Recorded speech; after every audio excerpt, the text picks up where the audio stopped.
All right, let's go ahead and get started. This is Bonnie McFarland, and welcome to those of you who are joining us today. And as I mentioned, for any who just joined us now, if you look in the chat, you'll find a link posted, and that'll take you to today's presentation. Some handouts we'll be referring to, and also after the presentation, that we will be posting the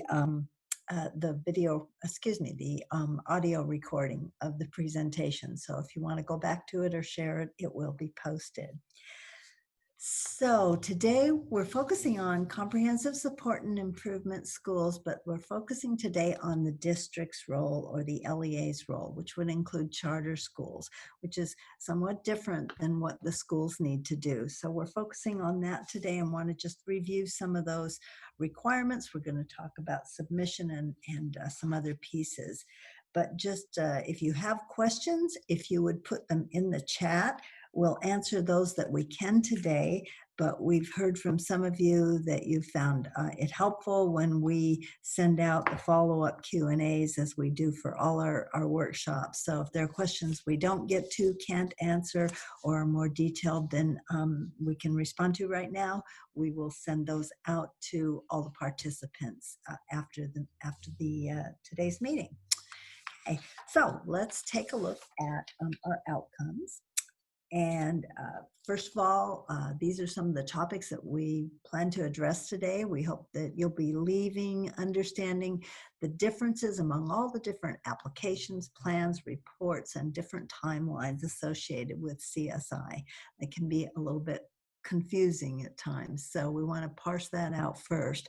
Then we want to take a look at the role of the LEA in supporting the development and implementation of CSI plans. This is critical, and this is why this is for district level staff, because your role and responsibility is big with CSI, and that's not always understood, and we want to make sure that that's clear and what that looks like before you leave today.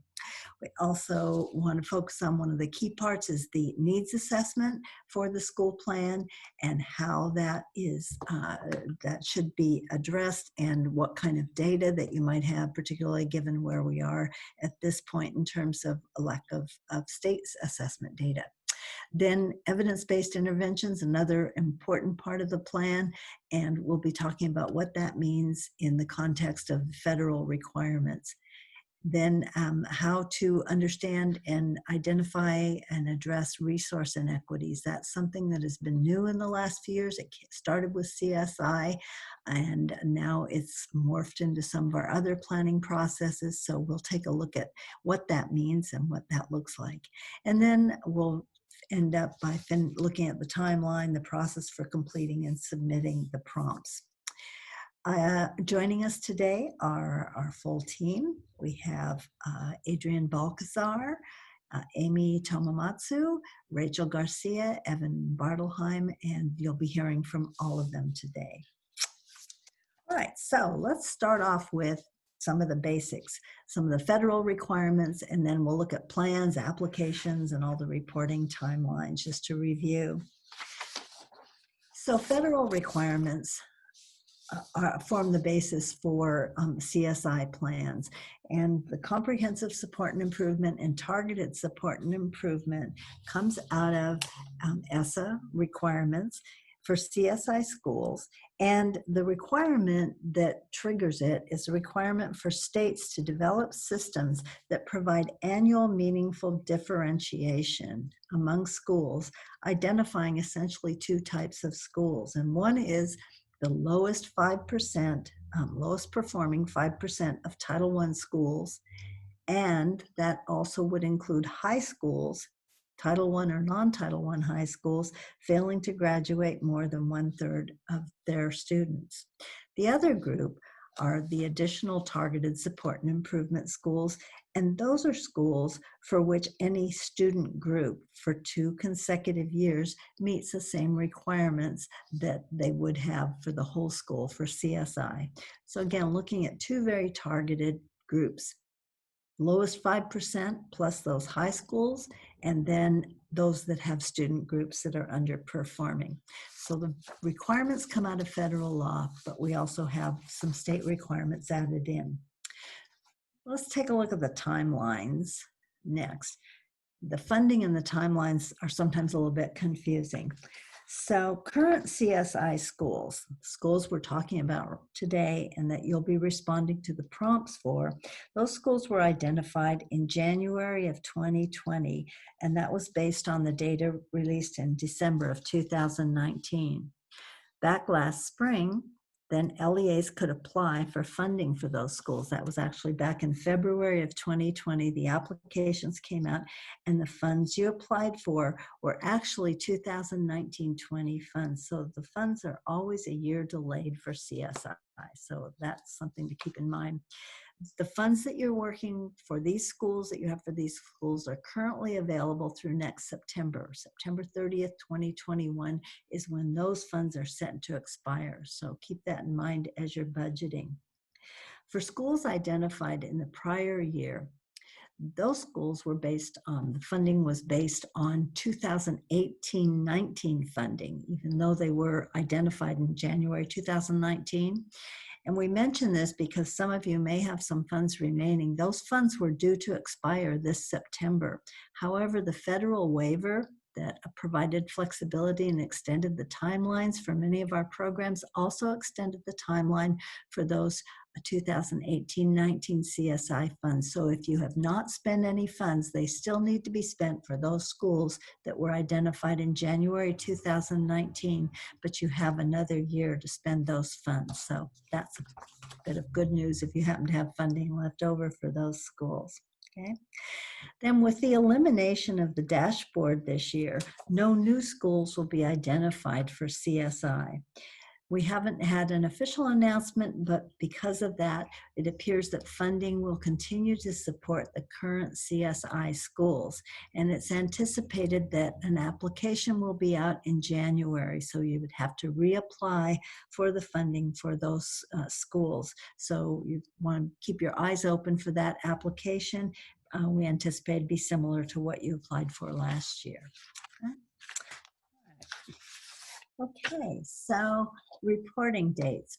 Also, CSI requires periodic reporting, and those dates have been revised due to the challenges school districts are facing with school closures. So for this year, they've been pushed back. The first report is due the end of this month, and it provides an opportunity to make any necessary funding adjustments because you put some budgeted numbers in your application. If you need to make adjustments, you can do that, and you will be reporting expenditures that you've made through September 30th.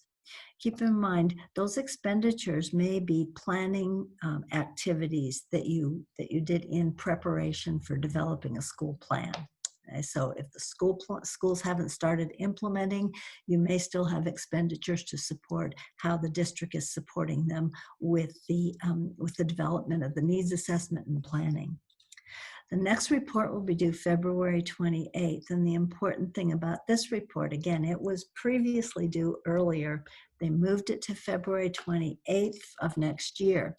In that report, you'll have to indicate the date of the plan approval or adoption of your school's CSI plans. So previously, because they know that things have gotten delayed, the plans would have been approved by now, but if they haven't, you'll still have some time to get that approval date in. Then we have two more reports until your final expenditure closeout report in October of 2021. So some reporting dates to keep in mind.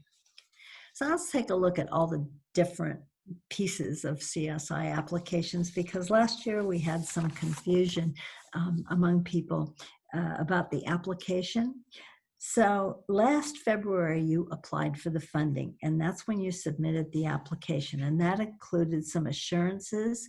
You assured for things that you would support and monitor your CSI schools and use the funds only to support those schools. It also included some narrative responses, including a description of your needs assessment process that you were going to use. And the application for the plan was only used to apply for the funds. We had some districts that thought the application was their plan. No, you did have to write some narrative responses, but it's not the plan, it's just the application. There might be some, you might want to go back and look at that as you're working on your plan and see if it actually matches what you're doing now. So that's the district application. Then there's a school CSI plan. Each school that's identified is required to develop a plan. Okay? And that plan for CSI schools is the responsibility of the district. As we saw back in the federal requirement, it says the district will establish, or the LEA will develop a plan in consultation with stakeholders. And in California, the requirement is that you work with your schools and your school site councils to develop that, but that the district has a key part in it. Then separate from that, so that's your school plan, the regular school plan for student achievement, but it addresses your comprehensive support and improvement school needs. On top of that, there's another description, and that's what you'll be submitting, this month, end of this month. And those are the LEA level CSI prompts. And those prompts are asking you to respond to how you, as the LEA, have supported those schools in developing their needs assessment, in identifying evidence-based practices and resource inequities, how you're monitoring the implementation of the plan and the effectiveness of the plan. So again, you can see there's a heavy emphasis on the district role. That's a separate response. That's what you submit to our office, and we report on that to CDE, and that's how they are monitoring the CSI plans. And then finally, what we just discussed were the grant reporting. So you also have reporting requirements. So those 4 reports that I just reviewed are part of that reporting and evaluation. So those are the 4 big chunks of the CSI plan requirements. All right, next slide. Let's look at how they got here. Again, schools are identified for CSI if there's 2 criteria. If they're among the lowest 5% of Title I schools, and then the other is graduation rate, and that's for Title I or non-Title I high schools with a graduation rate below 67%. So those are the 2 criteria that identify a school for CSI. LEAs can apply for funding for CSI schools. And keep in mind, whether or not you apply for the funding, all the requirements still apply. So the plan, the reporting, all of that still applies whether or not you apply for the funding. So hopefully you applied for the funding. Then you also have targeted support and assistance schools, or what we've been calling additional targeted support and assistance schools. And those are schools, again, with 1 or more student groups for 2 consecutive years who meet the same criteria that would have been used to identify the 5% lowest performing schools. For those schools, there is no additional funding. They are required to develop a plan. The difference is the district focus. The district needs to be very involved in the CSI schools and development of that plan. That's not required for TSI schools. It's more of just a school level plan. All right, next slide. Let's just kind of a note for those of you who may have been around a while, and remember, no child left behind. And this is a change in approach and a change in focus, and you can really see it here. NCLB was based on a sanctions-based model. Schools went into program improvement. There were certain things that they had restrictions on ways that funds could be used. There were other sanctions that were invoked. ESSA is about support, and it starts with the district. And so the whole model of CSI is, how is the district supporting that school? That school is a district responsibility, and what support are you providing? Also, NCLB had externally prescribed interventions. If you were in PI year 1, this happened. And then you moved to year 2, this happened. Here it's personalized based on a local needs assessment. So what does the needs assessment say are the needs of that school based on how the district sees in the school working together, see the needs. The one thing that is not changed and is in common is, again, this district responsibility for the lowest performing schools. Program improvement actually did require that districts take a greater role as schools move further into program improvement. I'm not sure the degree to which that was clear or happened, but it's definitely built into the CSI model. All right, just before we move on, just one more thing we wanted to mention, and that has to do with compliance monitoring. And now there is a new school support and improvement instrument that's in the FPM compliance monitoring instruments, and it is focused on CSI and ATSI schools. So it focuses primarily on the school plan requirements. If you look at it, you'll see a lot of items that address school plan and some of the things we'll be talking about today, but it also looks at your funding, what did you say in your application and how are you using the funds, allowable use of funds, addresses supplement, not supplant. Time and effort is required for CSI funds, and administrative costs, and also there's a section on equipment inventory. So there is an instrument. If you receive monitoring, your CSI schools and ATSI schools may be included in that monitoring process. All right, so that's kind of the basics and some of the things, and now we're going to move into more of the nitty-gritty, and Adrian's going to take a look at school and LEA planning. Hi, good afternoon. So let's take a look at how the school and the district work together in the development of the CSI plan and the prompts. So we know before pre-COVID, the State Board of Education has to approve the CSI plans. And so how that was done, the process was the LEA would partner with the school in helping them develop the CSI plan. And these CSI plans were included in the single plan for student achievement, and it was approved at the school level, and the school plans are also approved at the district level.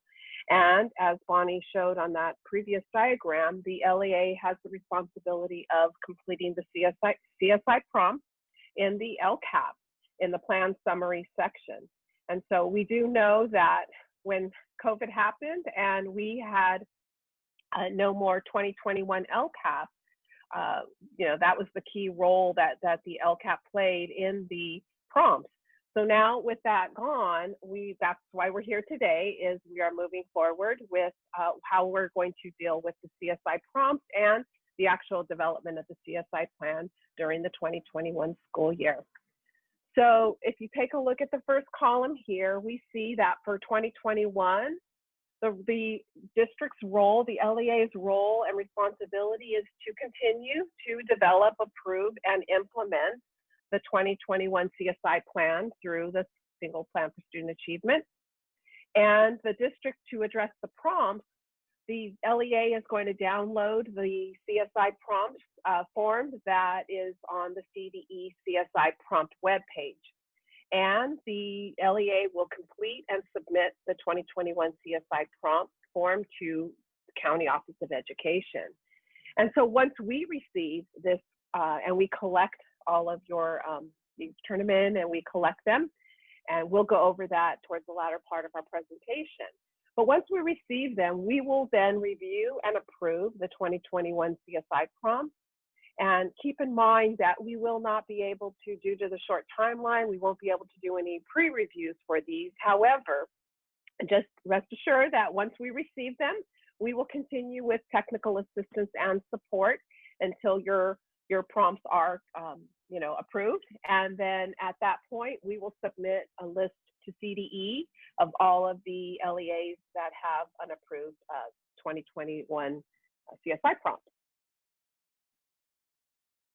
So in terms of the LEA and the roles and responsibilities, as you're developing the CSI plan and working collaboratively with the school, what's really critical in this process, before you can even address all of the components or the legal requirements of the CSI plan, is to really take a look at the capacity of the school itself in order for the LEA to determine what type of support, what type of additional professional learning needs to be addressed and provided in order to assist the school in developing their CSI plan. So you'd want to take a look at the leadership. Does the school leadership have successful experience leading needs assessment and in-depth planning processes? When you look at the vision and mission, does the school have a vision and mission? And is it supported by all? And is it clearly evident in their daily decision making? Is that something that perhaps the district will have to help the school formulate that?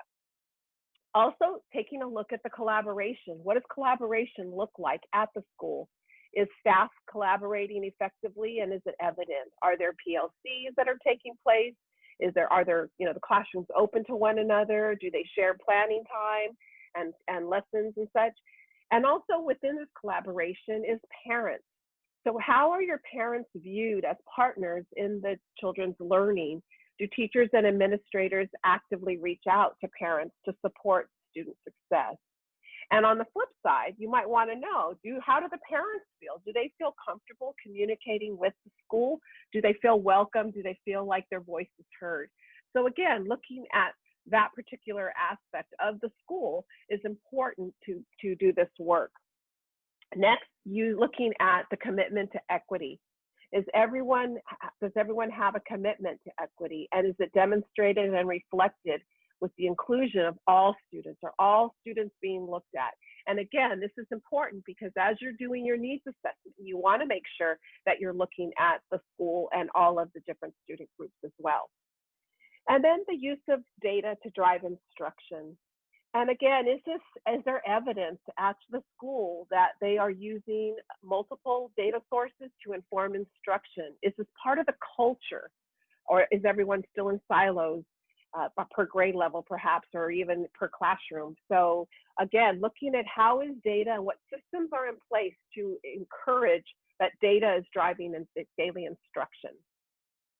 And then looking overall at the planning processes. Does the school's planning efforts reflect coherence and integration of all planning requirements? Is the LCAP and the school plans and your CSI plans, are they all aligned? And this year, your learning continuity plan, is there alignment? And again, it's making sure that those planning processes are in place to ensure that there is alignment. And then differentiation. Does the system and the staff, does everyone understand and are supported in terms of differentiation in the classroom? And again, utilizing that data to provide specific information so that all needs of the students are being addressed. And then lastly, looking at the system structures and routines. Something so basic sometimes is overlooked.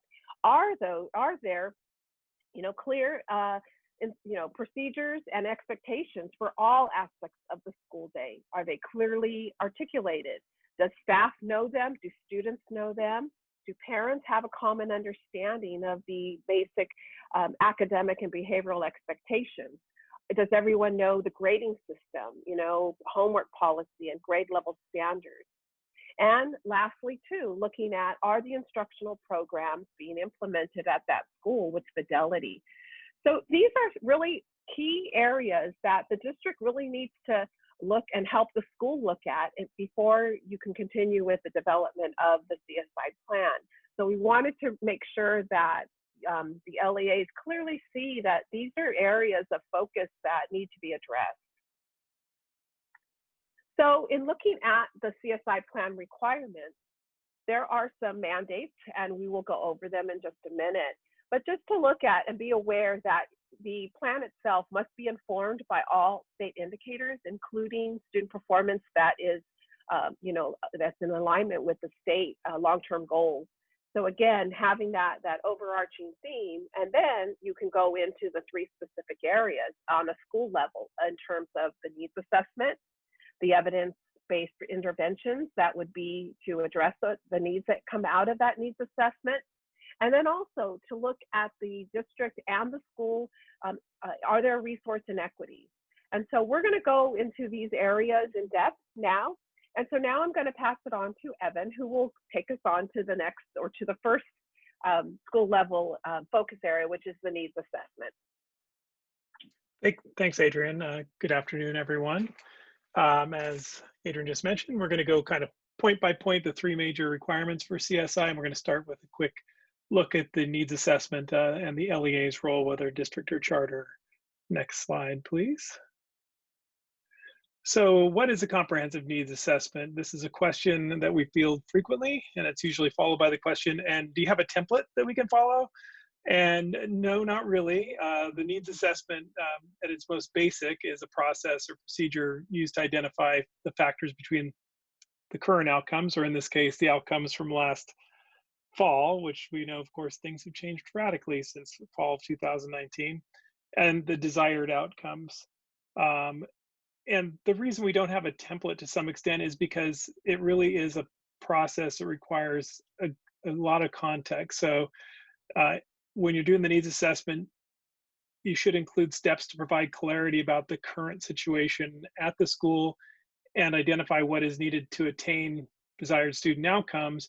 And like I said, notably, the current situation for all schools is so different than it was in February when the CSI was noted. So this makes the needs assessment and the requirement for additional support all the more critical, because this is a very complex task to know not just where the school was and what it was facing, but now what the last 8 months have done in terms of addressing and adjusting for the school. Next slide, please.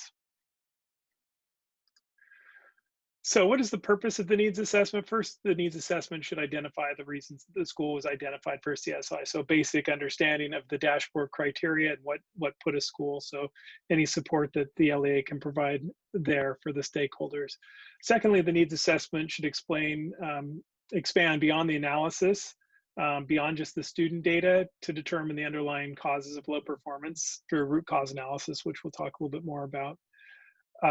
Third, the needs assessment should establish what the evidence-based interventions should be that will directly impact the causes of low achievement. And finally, the needs assessment must ensure that the actions identified in the school plan will have a direct impact on the causes of low performance. Next slide, please. So I'd like to briefly distinguish how a needs assessment for improvement differs from the comprehensive needs assessment that's required of all Title I school-wide programs. And the chief difference is that a needs assessment for improvement uses a more systemic process to get that 30,000-foot perspective on the school. And among the factors that need to be established are, what are the strengths and weaknesses of the school? What is the context and what are the constraints within that school? Performing a root cause analysis, what are and this is really should be conducted by anyone, but it's even more critical to take that approach of a root cause analysis. And finally, developing an improvement plan that outlines changes that are going to build on the school's strengths and remediate the school's weaknesses. Next slide, please. So why is this type of needs assessment important? Well, the needs assessment needs to go beyond student data to include data on the prevalence of effective and those ineffective practices. It's important to quickly move beyond that view that the students are coming in and that the students are the problem, because this is not something we can change, right? So we need to get beyond that to look at what systemically can be adjusted. And that would require identifying areas of weakness, which is an essential first step toward identifying and addressing the root causes of performance challenges. And then a root cause analysis that addresses the problem rather than just the symptom. Next slide, please. So I'd like to just address the root cause analysis. Root cause analysis addresses the problem rather than the symptom. So in so doing, it eliminates wasted effort, it conserves resources, and it will inform your strategy selection. And the results on the California School Dashboard by which schools were recommended for CSI, those were merely identified symptoms of a problem. The problem causing those symptoms is what will be revealed through the root cause analysis. Next slide, please. So now this may look familiar to you. Adrian noted earlier, these are the kind of the factors to determine, when a school's ready to grapple with these things. But in terms of the scope of the root cause analysis, really all aspects of the school program should be assessed to determine underlying causes of low performance. This includes your leadership, your systems and structures, the collaboration and communication among stakeholders, the programs, processes, and structures that are in place to support equity, and then of course the effectiveness of the instructional programs. Next slide, please. So you've probably seen this term before. I know we've shared it, and it comes from the Carnegie Foundation and their work on continuous improvement. And as noted, solutionitis, it's the tendency to jump quickly on a solution before fully understanding the actual problem to be solved. And this behavior results, of course, in an incomplete analysis of the problem to be addressed and limits fuller consideration of potential problem-solving alternatives. It's very siloed reasoning, seeing complex matters through those narrow angle lenses that can lure leaders in unproductive strategies. So if you're a carpenter and you have a hammer, everything looks like a nail, right? And in our rush to solve problems quickly, we often fail to understand the problem itself. Too often, we propose solutions that aren't responsive to the conditions that actually define the problem, or we fail to recognize the ways that the system contributes to or enables the problem. And I admit that as a former school district leader, I was definitely guilty of solutionitis. I wanted to jump to solutions. I frequently think we jump to solutions before fully developing a clear sense of what was creating the problem. And 3 important ways to avoid solutionitis, and these will be things that you need to help support schools with when they're undertaking the needs assessment, is to really place value on the voices of all stakeholders. So those closest to the problem will have an appreciation of the problem better than anyone else will. Also, it's important to highlight how processes interact. So what's the causality? How does this affect this? And oftentimes, I think at the school level, when you're in the trenches, you don't always see the big picture. You don't see all the moving parts and how they affect one another. And then finally, it's important to test anecdotes and intuition. Those are good to have, but part of solutionitis is we jump to these things. Well, I know the reason is this, but we should challenge that by looking at data.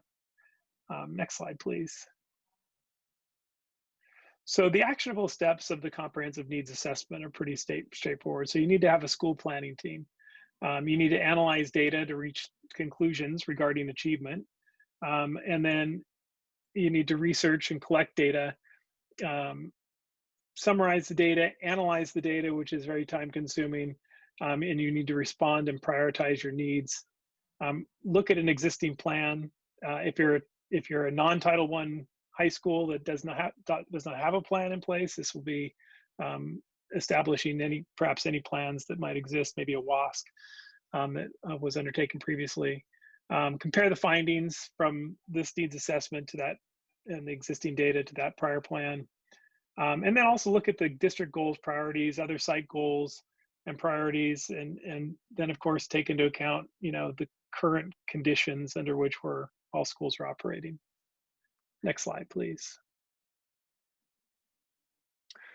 One of the questions that is going to come up a lot and has come up a lot already is, with the absence of any CASP results from 2020, what data should schools consider?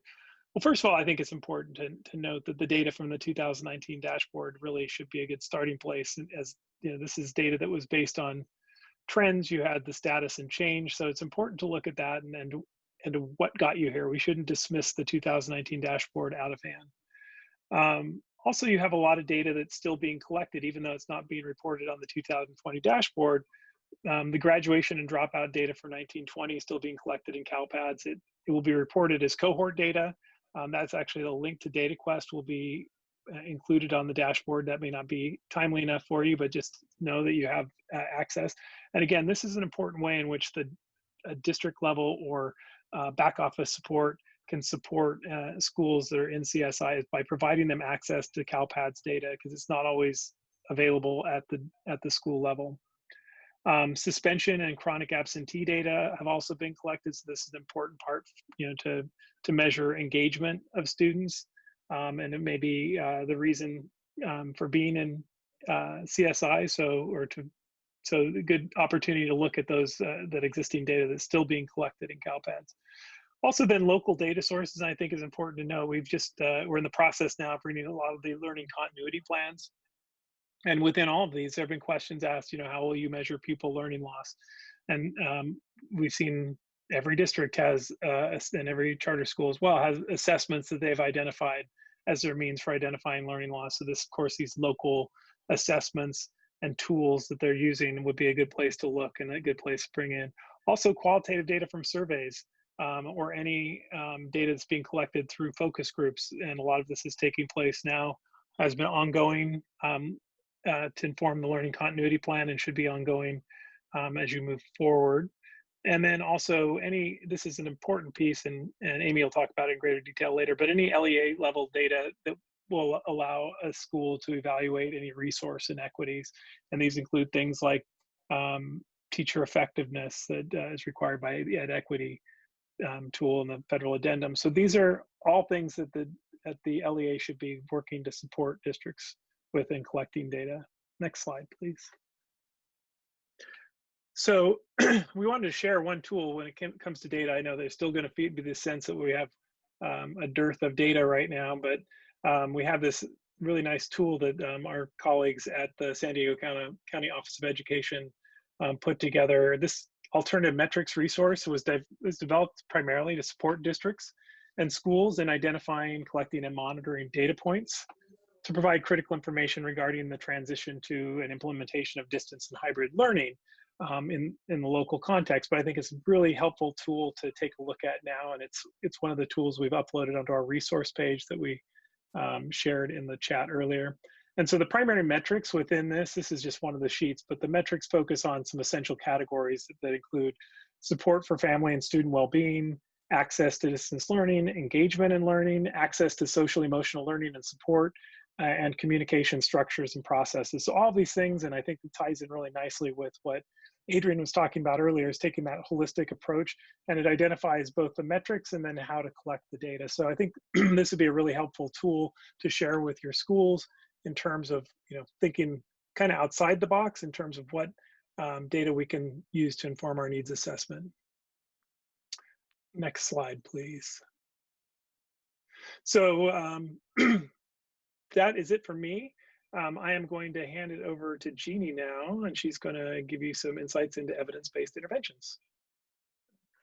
Thank you, Evan. Good afternoon, everyone. We're going to shift gears and talk about the requirement for using and selecting evidence-based interventions. Next slide, please. So evidence-based interventions are practices or programs that have evidence to show they are effective at producing results and improving outcomes when implemented. And you may know that the Elementary and Secondary Education Act has consistently directed educators to implement interventions grounded in research. Under No Child Left Behind, districts and schools were called to use scientifically based research as the foundation for education programs and interventions. With ESSA, this has been replaced by evidence-based interventions. And this shift was an intentional design shift to help increase the impact of educational investments by ensuring that the interventions being implemented have proven to be effective in leading to desired outcomes, and namely in desired outcomes that are improving student achievement. So in short, evidence-based intervention has definitive evidence to show that they are effective. And CSI schools are required to implement specific levels of evidence-based interventions. And let's take a look at the next slide. Here we can see that ESEA defines the distinction between evidence-based strategies that have proven to have a statistically significant effect on improving student achievement, and those that demonstrate a rationale or likelihood based on research to date to impact student achievement. There's a significant difference between having a statistically significant effect and having a likelihood of making a difference. And so LEA is supporting schools that are eligible as comprehensive support and improvement schools must include evidence-based interventions in their CSI plans. And these evidence-based interventions must have demonstrated a statistically significant effect on improving student achievement. And you see those listed as the first 3 tiers, okay? And so the critical need to improve outcomes at the lowest performing campuses is addressed with the requirement to include evidence-based interventions that have proven results with achieving relevant student outcomes. Therefore, interventions at CSI schools are required to have what is referred to as proven strong, moderate, or promising evidence to support the schools with their evidence-based interventions. And these evidence-based interventions have been proven through well-implemented experimental studies. So we'll take a look now at how the evidence is determined for activities, strategies, or interventions in schools that result in improved student achievement. Next slide. So the first 3 tiers have this strong, moderate, or promising evidence. And these tiers of evidence indicate the categories of evidence that are determined by specific research study criteria. The more controlled the criteria is in the research study or the experiment, provides an increase in the strength of the evidence. So tier 1 is strong evidence. This is the highest level of evidence available. To qualify as having a high level of evidence, the intervention must have at least one well-designed and well-implemented experiment to support it. And what this means specifically is that there was a randomized control experiment that occurred with a treatment group that received the intervention and a control or a comparison group that did not receive the intervention. And participants in each group are randomly assigned. Okay, there must be a large multi-site sample, at least 350 participants. There must be a statistically significant effect on the student or other relevant outcome, which basically means the researchers found that the effects of the intervention were noteworthy and directly related to the intervention. The outcome was not the result of chance or any other input. So in these cases, it was clear that intervention led to a favorable result that increased student achievement. Okay, this is the strongest level of evidence. And while this strong level of evidence appears critical, and it is, districts and schools need to still ensure that the intervention that they are considering has relevance for their specific context. For example, did the study where the experiment occurred apply with a similar population in a similar setting? What was the target student population? For the second tier of evidence, this is moderate evidence. Okay? This also requires a well-designed and well-implemented study. This study, though, is called a quasi-experimental study. And here there's a control experiment with the treatment group that received the intervention and a control group that did not. But in this case, the participants are not randomly assigned. So the comparison group might not take into account the impact of factors such as socioeconomic status, gender, or the self-selection to not participate. So while there may be a group to compare to, it might not be as comparable as the group created through random assignment in the strong evidence. So that's the difference between the tier 1 and the tier 2 levels of evidence, is the random assignment. but in both those cases, they have the large experimental groups, and they have evidence of a statistical outcome impact from implementing the intervention. Tier 3 is promising evidence. And in this case, there's not an experiment.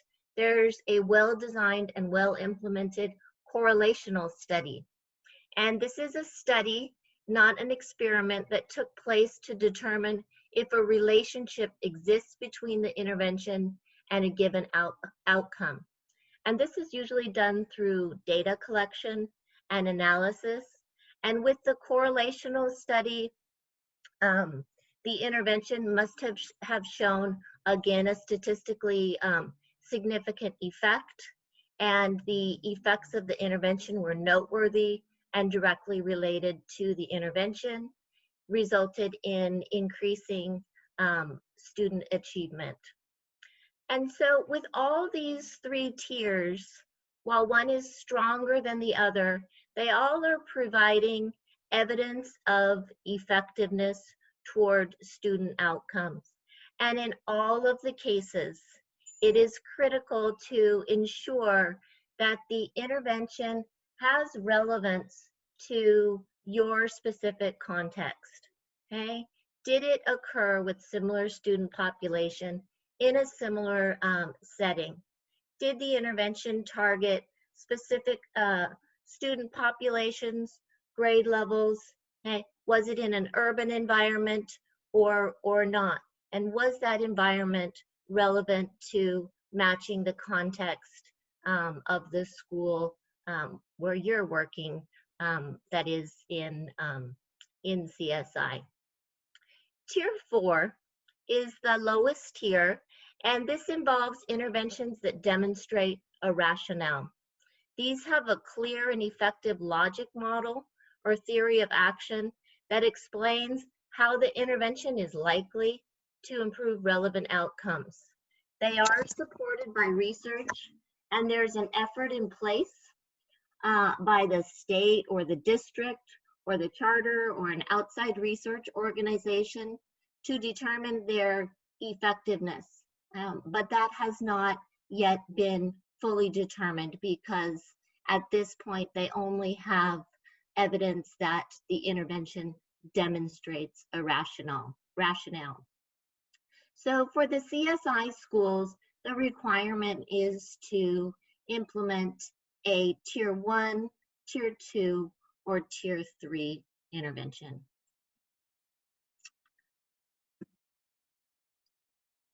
Next slide, please. Understanding the level of interventions and the relevance of the settings in which evidence of effectiveness of interventions is determined is a critical step in learning about what interventions may best address the needs the LEA and school stakeholders have determined are present in a specific CSI school. CDE provides a 13-minute video that addresses the tiers of evidence-based intervention. It reviews the methodology to determine tiers of interventions for evidence-based interventions. And this can be really helpful for stakeholders to understand when they're determining which interventions might best accelerate student learning. I highly recommend that you watch the video. It really breaks down the 4 tiers of intervention and makes it comprehensible for you, and would be really meaningful for your stakeholders. Next slide, please. Additionally, there are several databases that have information that addresses ratings for evidence-based programs and practices. And some of these databases are included on the CDE and US Department website. You're probably familiar with many of these. There's the What Works Clearinghouse, and this is through the US Department of Education.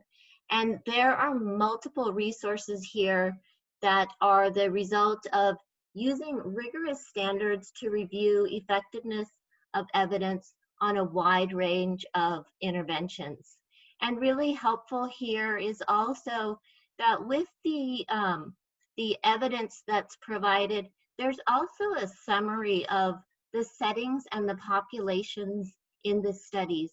And this is really important when you're selecting and considering interventions, because you want interventions to reflect similar context at the school in which you're working or supporting.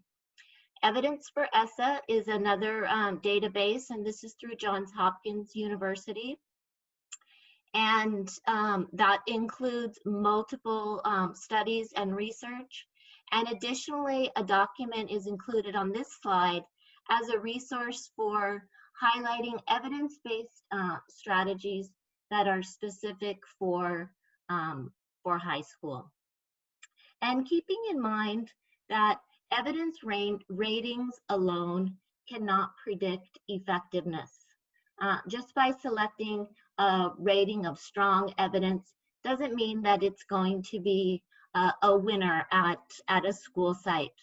Local capacity really helps to predict the success of an intervention.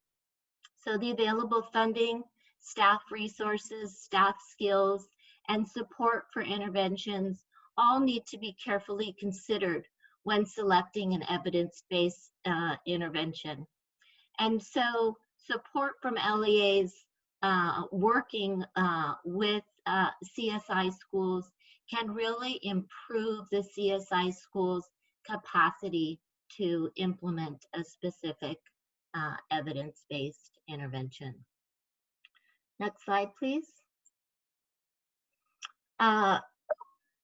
I provided here for you just a screenshot of the opening page of the What Works Clearinghouse. And here you can select research on different programs, practices, and on the What Works Clearinghouse, they're really trying to provide educators with information they need to make evidence-based decisions based on results from high-quality research to document where evidence of student achievement has occurred. The next slide shows that when you go into a study report here and you look at the evidence snapshot, you'll find evidence for the intervention, about the effectiveness of the intervention, and you'll also find information about the research experiment.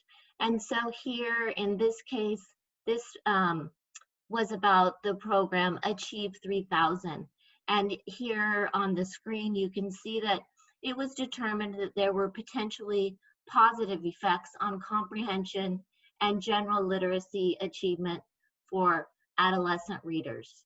You could look at Achieve 3000 for other readers and see that some of the impacts were not the same. Next slide, please. And this is another resource that can be found at the What Works Clearinghouse, and this addresses evidence-based strategies and interventions to specifically focus on reducing dropout rates in secondary schools. And also included on the next slide is the database called the Evidence for ESSA. And this is another database that was designed to help identify evidence-based programs. And here you can easily find programs and practices that align to the ESSA evidence standards.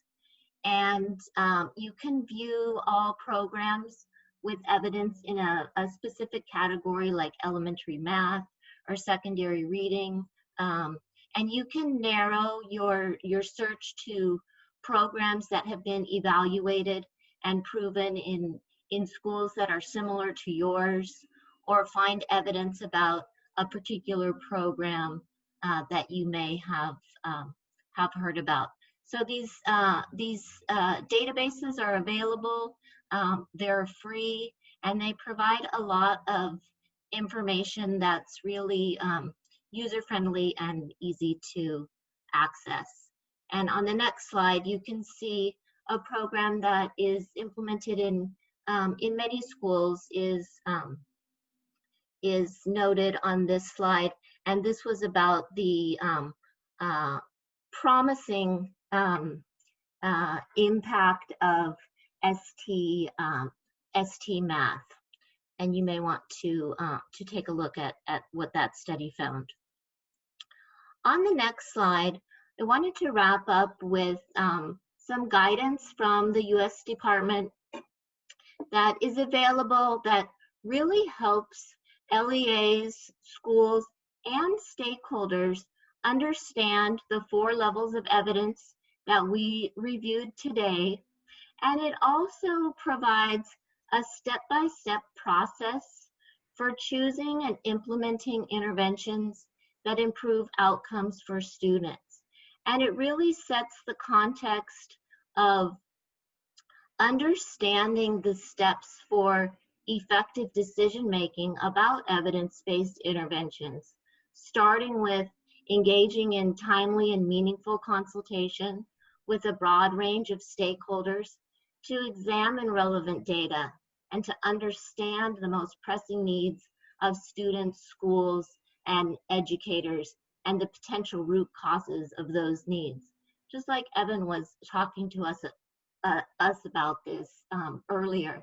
And then following that needs assessment, building on the understanding of what the LEA has learned, then using that information to really make informed decisions and select the most relevant evidence-based resources, and then continuing to support CSI schools with their plan for implementation, and including a process to support the implementation and reflect on the impact of the evidence-based interventions. And then the second part of the guide really walks through the research criteria that is used to determine those tier 1, 2, and 3 levels of intervention that are required at CSI schools. And then finally, on the last slide, I've included a process that you might choose to use in your LEA to engage in a discussion using this guidance document to support your schools and stakeholders to understand the 4 levels of evidence and the process that they may use for understanding their needs and addressing their needs through evidence-based practices. And now I'm going to turn it over to Amy to discuss resource inequities. Thank you, Jeannie. Good afternoon, everyone. This is Amy, and I'm going to be reviewing the 3rd component that gets included in the development of the CSI plan, or SPSA, and that is the identification of resource inequities. Next slide, please. For CSI schools, the process of identifying resource inequities is supported by the LEA and may include a review of LEA level and school level budgets, as well as other data. So while we do not have an LCAP in the 2020-21 school year, we understand that this process is going to be a part of district and school level planning each year. So this slide is taken from the FAQ found on the CDE's CSI website. The process is intended to identify, diagnose, and address sources of inequity, and in turn that would inform improvement decisions. The process of developing a SPSA or CSI plan should be taken as 3 interrelated components. So I want to take a look at that and how the needs assessment that was discussed informs the identification of potential resource inequities, which then we delve into a little further. And then those needs and inequities in turn inform the development of evidence-based strategies and actions that are selected. Next slide, please. This is a screenshot from the CDE's SPSA template. and that was most recently revised and posted to their website in January of 2020. If your LEA uses a locally developed template, since this template is optional, you can see that addressing the requirement to review and identify resource inequities can be as simple as really placing a text box in which the school would provide a narrative response. This is a federal requirement for CSI plans and for ATSI plans per ESEA, and therefore it is included in the federal program monitoring instrument that Bonnie shared earlier, the School Support and Improvement Program instrument under SSI 01. And for all other schools, the identification of resource inequities is identified as an element that shall be included in SPSA's per California Ed Code. And so far, though, the 2020-21 FPM instrument for compensatory education, which is the one that reviews school plans for all other schools, does include a need to include proposed expenditures, but they don't specifically address the need to include the identification of resource inequities.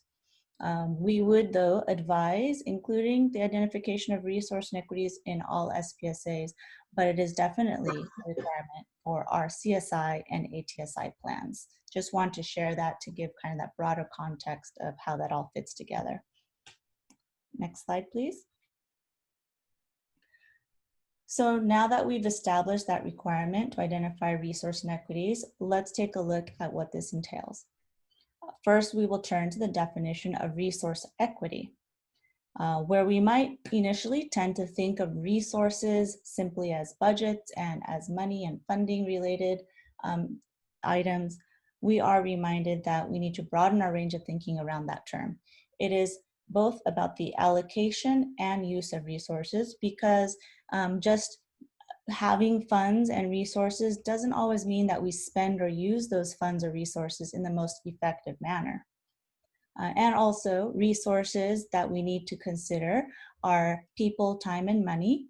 And so, and equity is allocating and using all of these to enable all children to achieve outcomes. Next slide. Taking a little bit more from CDE's website, the review and identification of resource inequities is important because they can inform the effectiveness of our existing actions and strategies. So where you see concerns in your data that you may have discovered through a needs assessment, especially in relation to disparities between student groups, this is indicative of potential signs of resource inequities. Next slide.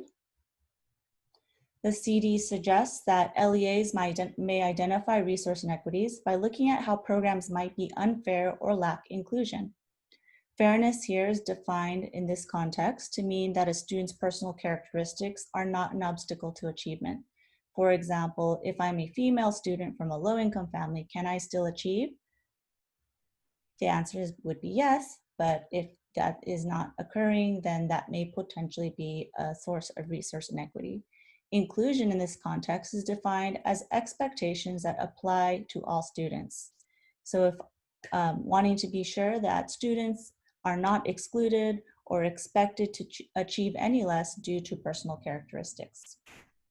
Fairness and inclusion can be impacted by resource inequities, and examples of those go beyond funding allocated to a school. And those could be manifested in the quality or access to a variety of resources, which we'll take a look at. And there's a few examples here on this slide, but we'll delve a little deeper into that as well. Next slide. This slide summarizes some of those key ideas around fairness and inclusion. But one thing I wanted to point out, and I think is a key premise, the reason why we have funds such as Title I funds or other categoricals, or your LCFF supplemental and concentration funds. The idea being that students who come to school with greater needs may require greater resources to reach the same high learning outcomes. And so therefore, providing equal resources for all could actually mean that the system would create resource inequities. So we need to look at how we are both allocating and using those resources in the most effective manner. Next slide. So with all that being said, we have wanted to share a couple helpful tools, frameworks that help us to think about what are some examples of resource equity. It's pretty clear that there are, when we're looking at data and schools in CSI, we know that there's going to be some disparities in data, and so therefore diving a little deeper into those areas and determining what are potential sources of resource inequity. And so to help schools, for the LA to help schools to dive a little deeper into those areas, we can use frameworks such as these and walk through that step by step. If you attended our state and federal program directors meeting last year, you may have seen an article that we shared that was a working paper from Jonathan Travers through a collaboration with Education Resource Strategies, also known as ERS. And in that framework, he presented 11 different dimensions that are key resource levers to create equitable learning experiences for students. The first 7 shown here on the slide would be factors that directly impact student experience, and then 7 through 11 are ones that he saw as being more indirectly impacting student experience. I'm going to go on to the next slide because it's another version of this that's a little bit new and updated. So this year, a new resource stemming from the same nonprofit education group, ERS, developed some additional web-based resources, and they refined their categories. So the new framework has us looking at 10 dimensions. So maybe 10 is a nice round number. They ended up combining the from Jonathan Travers' 11 dimensions. They took whole child approach and family academic engagement and combined them into positive and inviting school climate, which you see here is dimension number 6.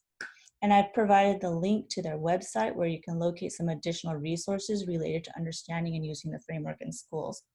And so at the meeting for state and federal program directors, I know we did walk through each of the dimensions and provide examples, and time for tables to discuss, but what I will do instead here is I'm going to share with you the diagnostic questions that I think are really helpful for us to kind of wrap our heads around what are the types of questions we should be asking schools to help us to discover where these resource inequities might be in our schools. So if we go to the next slide, I've got a screenshot of that.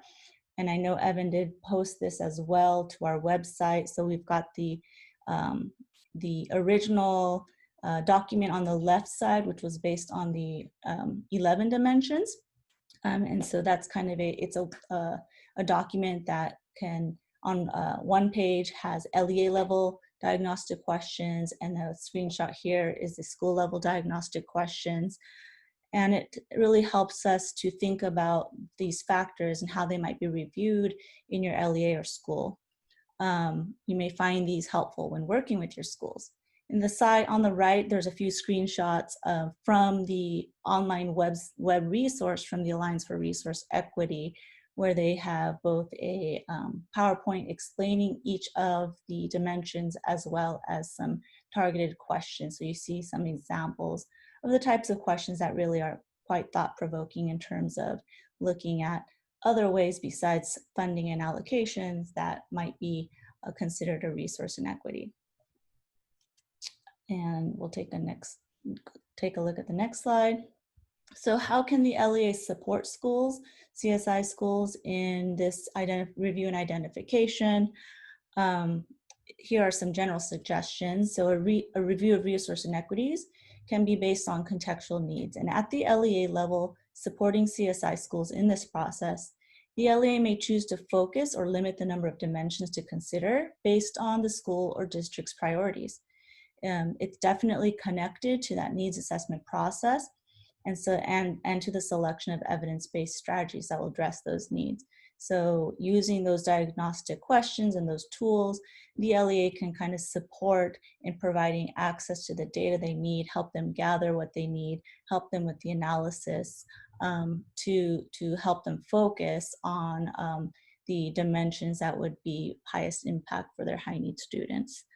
And one key takeaway here is that if the needs assessment data identifies student learning, school processes, programmatic or human capital disparities between student groups. These are potential areas of resource inequities, and therefore it would be highly unlikely that a school would be able to conclude that there are no resource inequities at all identified in the school. Thank you. And I turn it over to Rachel. No, is it Rachel? We'll see who comes on next. I'm having my mind's blanking. Next. Yes, it's me. Thank you, Amy. Good afternoon, everyone. In this final section, we're going to take a look at the requirements for the 2020-21 CSI prompts, including the timeline, process, and contents to be included in the responses to the CSI prompts. Next slide, please. So this graphic shows the timeline and process for completion, submission, and approval of the 2020-21 CSI prompts. So LEAs with schools identified for CSI based on the 2019 dashboard must submit the completed 2020-21 CSI prompts to the County Office of Education for review and approval by October 31st, 2020. County offices must then review and approve the CSI prompts and submit a list of LEAs with approved prompts to the CDE by December 1st.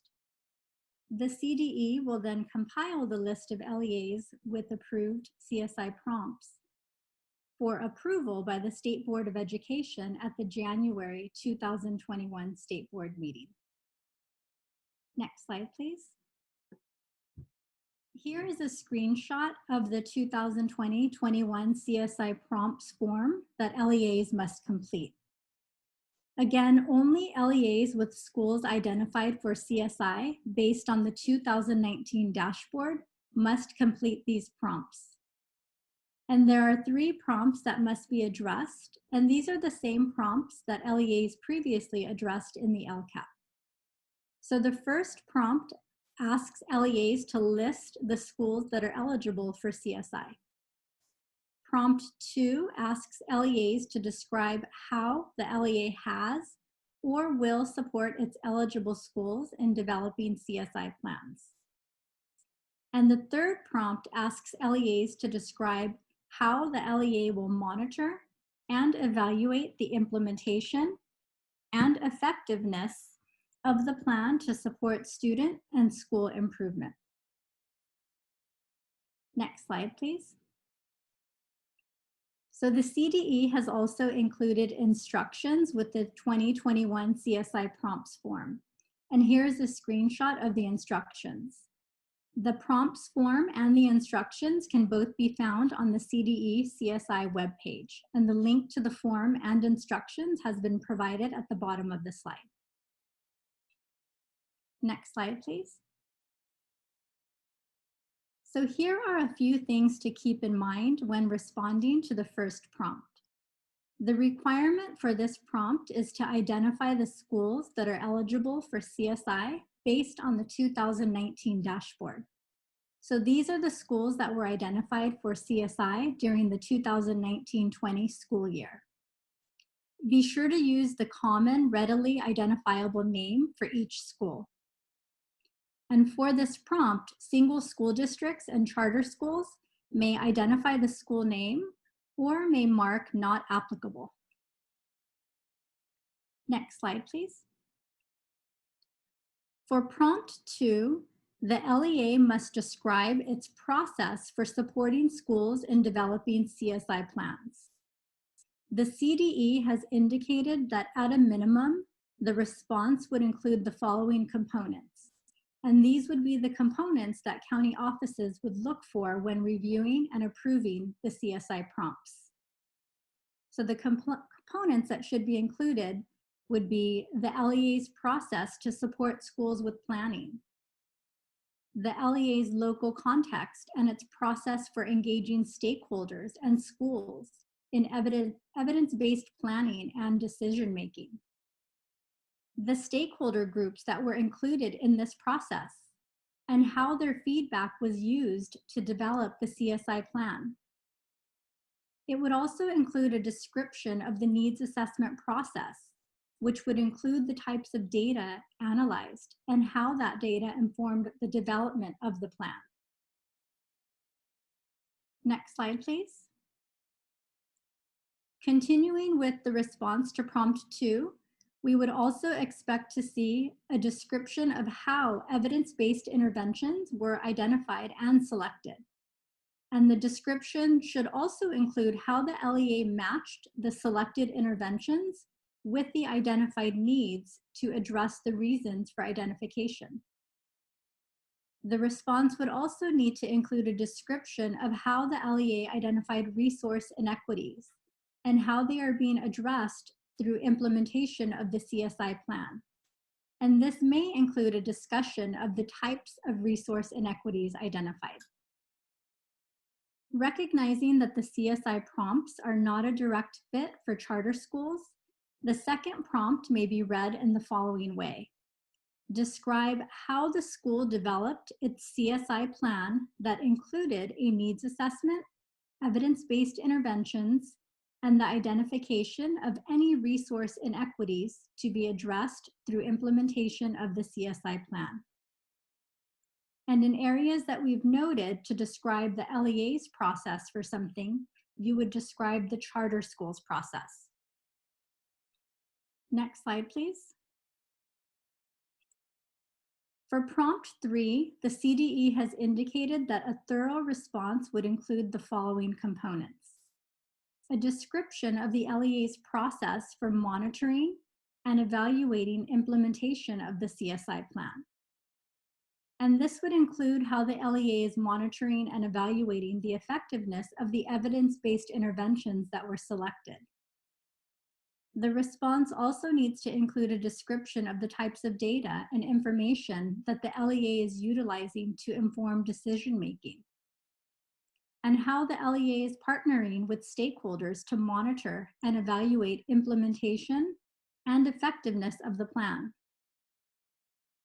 An LEA may also consider including the supports, resources, or services that are being utilized to build school and stakeholder capacity for continuous improvement.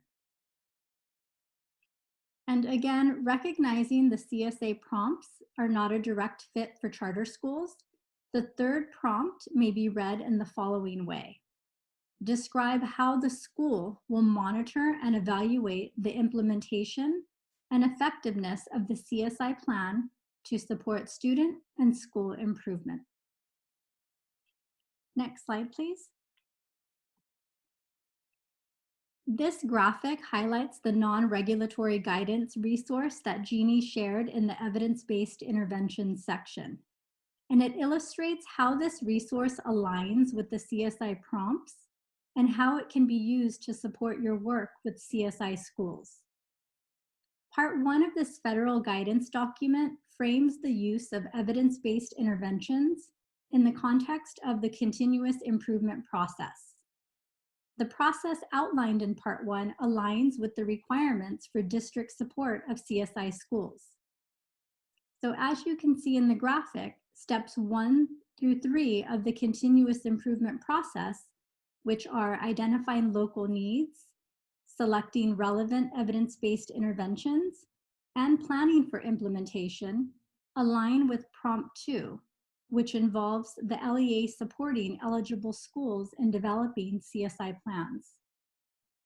Steps 4 and 5 of the continuous improvement process involves implementation and examining and reflecting upon that implementation.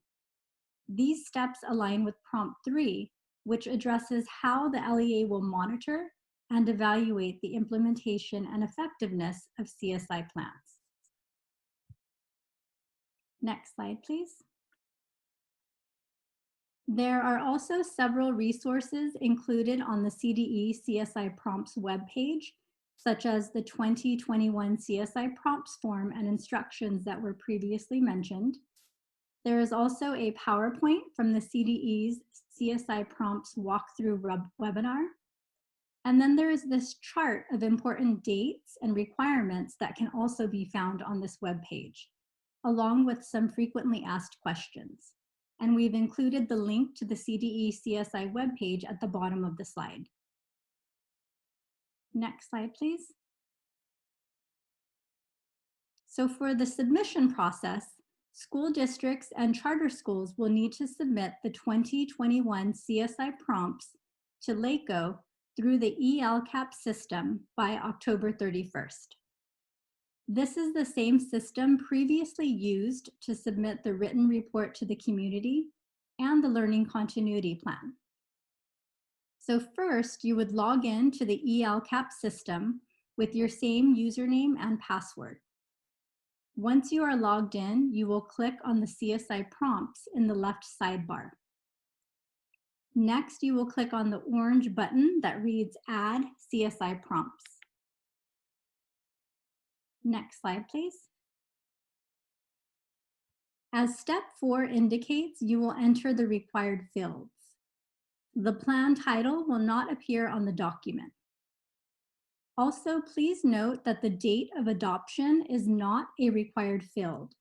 However, if this is part of your local process, you may include an adoption date.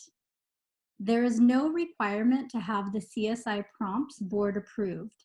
However, it's important to note that, as Adrian previously mentioned, the CSI plans do need to be approved. You'll also need to enter your LEA type and name, contact person name, email, and phone number. For step 5 in the purple section, you will click on Choose File. Make sure you have saved your document as a PDF file. Then you will locate that file and select it. For step 6, once you select the PDF file of your CSI prompts, you will click on the green cloud button to upload the file to the system. You will see the name of your file in the box. Once the upload is complete, then you can move to step 7, where you will click the Submit button. After submission of the CSI prompts, we will be reviewing the prompts, and if there are any missing components, we will be contacting the LEA contact person to revise or add any missing information so that the prompts can be approved. This contact and revision process will take place during the month of November because, as mentioned previously, the deadline to submit the list of LEAs with approved CSI prompts to the CDE is December 1st. Next slide, please. If you have any additional questions, please put them in the chat and we will respond in our Q&A follow-up document. Rachel, there was one question I think we can answer quickly, and that had to do with, it's from a charter school, asking if they're required to also submit both the prompts and complete a school plan. And that is correct. Just like a district, you need both. You need a school plan that addresses the requirements plus the response to the 3 prompts. Thank you, Bonnie.